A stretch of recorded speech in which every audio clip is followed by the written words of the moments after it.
So the first one coming in the ring is the Bomber Graham, and the nickname Bomber is meaning that he's running, that he did, bombing down the road, doing a touch of the hagglers there, the man he says he wants to fight.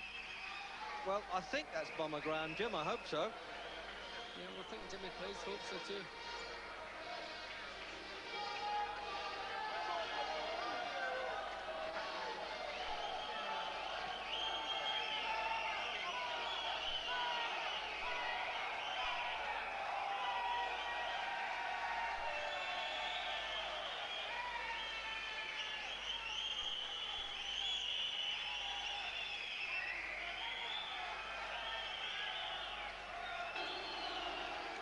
So there's Jimmy Price, who doesn't train too far from this hall in Shoreditch, but of course is a good old hardened scouser at heart.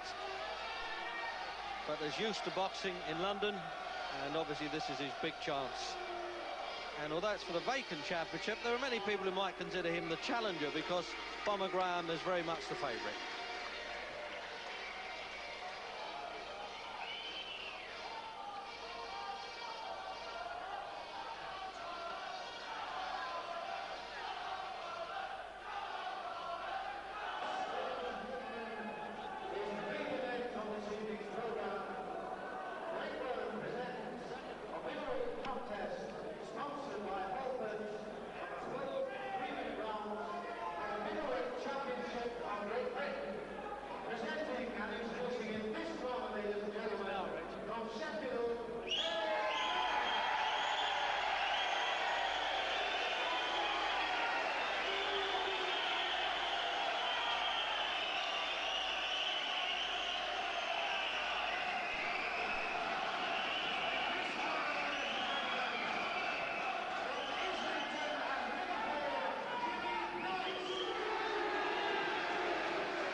So there it is then, the all-southpaw battle. Very unusual indeed, two right-hand forward fighters. And Jimmy Price wearing the Irish green of Liverpool almost, isn't he? A bit of an adopted Cockney in some ways. And unbeaten Graham, who doesn't mind saying he thinks he'd like to box Marvin Hagler. Well, sometimes I'm scared to shake hands with Marvin Hagler, let alone fight him, so I admire Graham for saying it, and he's come out to try and prove a point in the opening round.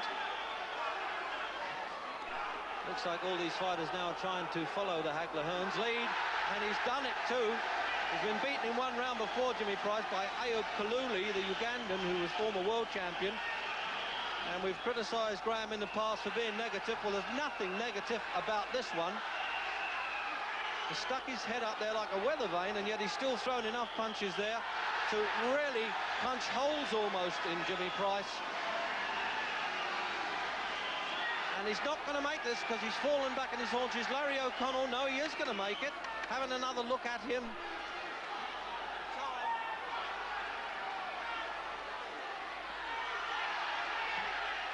Oh, he's done him with another right hand, Jim. It looks as though another Hagler go, but it's going to be over in the first round. We knew that he was a hot favourite to win this round halfway through this fight, I mean, Herol Graham, and he's done it.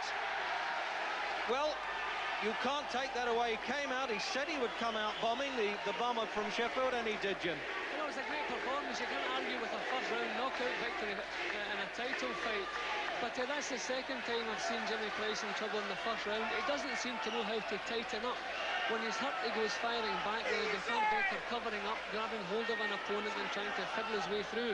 But he tried to fight his way out of trouble, and every time he tried that, Graham was throwing hard punches and landing bang on his chin. So the end was always in sight. After the first knockdown, I think the end was always in sight. When he needed to tighten up, he tried to go out to John Wayne way. and it wasn't a thing to do. But a tremendous victory for Herol Graham. He told us he was going to come out bombing, as you said, and that's exactly what he did. A tremendous victory, a tremendous performance. Well, while he's taking the plaudits of the crowd, and rightly so, I'm afraid that Jimmy Price is still lying on the floor. That's at the doctor's instructions. He doesn't want him up right away. Now he's on his feet.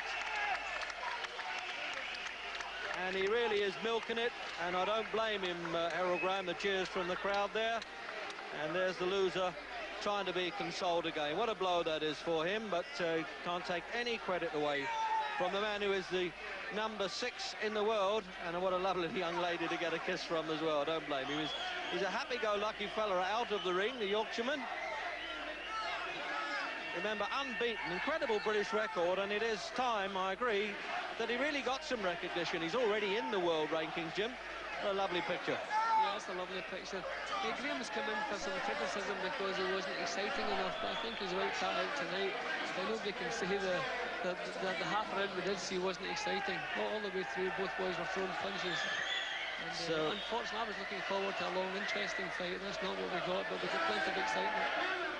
And watching at ringside is Tony Simpson, who actually vacated this championship when he defeated Mark Hayler and decided to stick with the European Championship.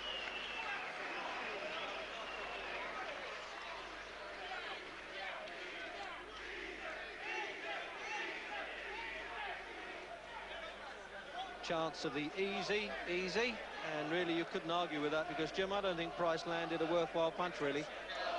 Well, Price actually did land a couple of half-decent punches, but Graham was always ready to come back with better.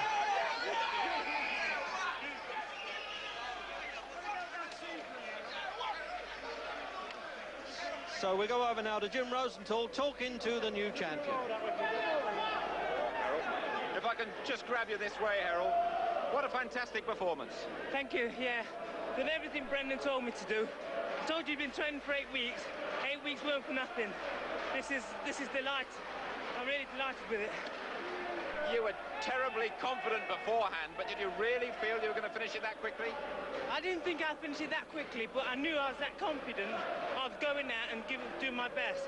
And I did my best, and it ended up in the first round. Well, you got a reputation for hanging around. You didn't hang around tonight. Let's just have a look at, I think, the first knockdown coming up here, and you just talk us through it. Oh, well, Brendan Thomas go in and says if you get him going, feed him, you know, put left hand there, and then right hand, and hit him with the right hook. And it hit him right on his nose. And I didn't think he was going to get up, so I started jumping up. He got up for the other one, and then Brendan Thomas do the same thing again. Right, here comes the next one. Oh, this one, it was body, mostly to the body. He caught me as he's just going away, then I caught him back, pushed him off me, and then caught him as he was just coming back inside. And then I could see the end coming there. Knocking him out with right uppercuts now. That's right, and I think we've got the last one coming up for you as well. This is the finale. I felt it with the right hand. Go ahead. Felt it with right and left, and I hit him with the right hand coming up soon. But it was the left. No, I'm sure it was the right. There were so many of them. There it is, that one there, and then he had to go. He couldn't go. He couldn't carry on like that. This is Herol Christie. Next one I want, if he wants me, Herol Christie. Right, well, he's done a fabulous job. I think Jim Watt might be a little bit worried the way you've talked us through those punches. I think all of them would be worried. I mean, today Tony Simpson's here tonight, and if he wants to go, come on. Now listen, when you came on at the start of the programme and you said, I want Marvin Hagler, I'm sure a lot of people laughed. What do you think they might say now? I think that they'll be saying, well, he does stand a chance now, seeing that performance tonight, first rounder. 60-40 to me now. Right. You made history tonight, I think, the first British fighter to win the light middle and the middle as well. Well done, great performance. Thank you very much. See you again sometime. Thank you. Oh, well, this is the fight they want then. Herol Christie saying OK, but I don't think he wants to fight him with his glasses on. But Graham, to his credit's going along with this as the photographer's bulbs pop there, and he should have been on this card, and I think he's being sincere there in his congratulations, Herol Christie. He's the best young prospect of the year by the Boxing Writers Club, but this is the guy who's stolen all the glory tonight. And the former light middleweight champion is now the present full middleweight champion.